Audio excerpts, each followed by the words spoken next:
Hi, my name is Hui-Fen Cheng, and I am an academic librarian at a college university library.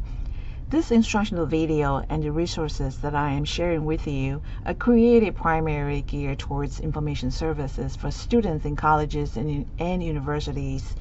Specifically, this lesson will address providing information services to students in an undergraduate level course, Introduction to Research, in the subject area of Communication Sciences and Disorders.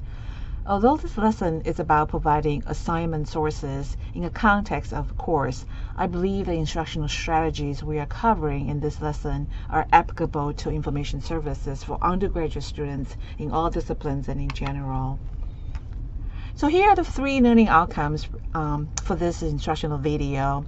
So at the end of this instruction, the learner will be able to learn about key information sources for speech, language, and hearing research, understand the components of information literacy, and how you apply concepts of information literacy to information services. Information literacy is a term you likely have heard a lot about already. So what is information literacy? Broadly speaking, information literacy is a set of abilities requiring individuals to recognize when information is needed and have the ability to locate, evaluate, and use effectively the needed information. When we talk about information literacy, essentially we are looking at 5 components of information literacy listed here. Because these information skills are critical to the success of students in college, many academic libraries and librarians are dedicated to designing instructional programs to help their students develop these important information literacy skills.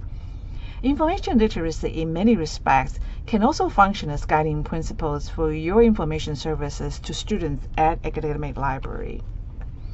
So when we're providing information services for students who are conducting research in a subject area such as communication sciences and disorders, the first step of the information services always begins with working with your student to determine their information needs.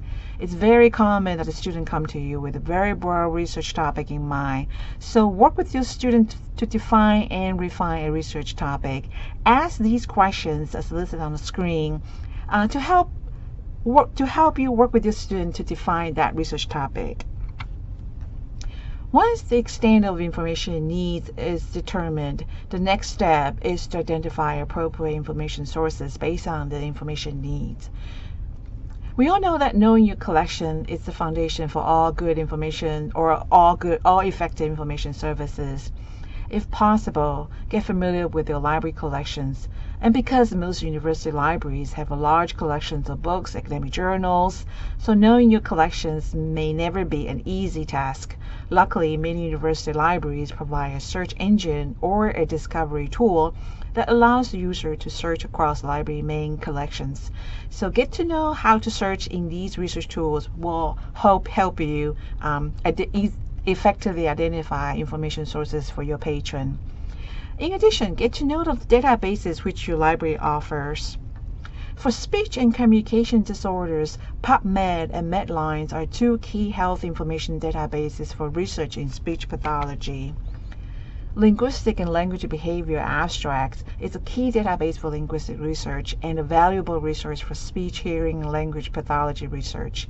PsycInfo is the largest resource for psychology research and a great resource for speech therapy.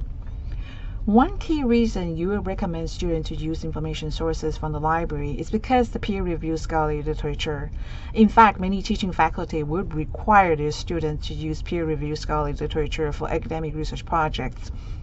Most key journals in communication sciences disorders are subscription-based, and the library provides access to these subscription-based journals through library databases. Nevertheless, many undergraduate students most likely are not familiar with peer-reviewed scholarly literature. If possible, during information transactions, explain to your student what peer-reviewed journals are and why we use peer-reviewed scholarly sources for research and where and how to locate them mainly through library databases. Although many college courses do not require or even discourage the use of web sources for academic research projects, when questions come up regarding web sources for speech pathology, web sources such as from ASHA and NIDCD are some authoritative and trustworthy web sources for speech, language, and hearing research. Evaluating information sources has been an important part of research process.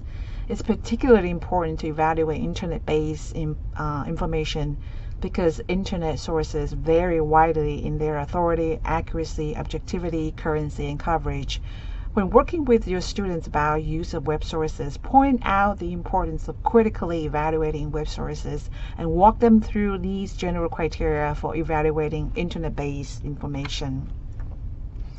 So here are some suggestions for practice.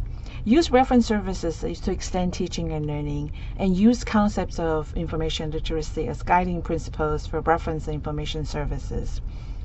Information services to me provide the opportunity for librarian and the patron in constructing and shaping patrons' information literacy skills. Information literacy skills are important for students to succeed in academia, at work, and personal lives. I hope you can see the importance and the purpose of information services. Thank you.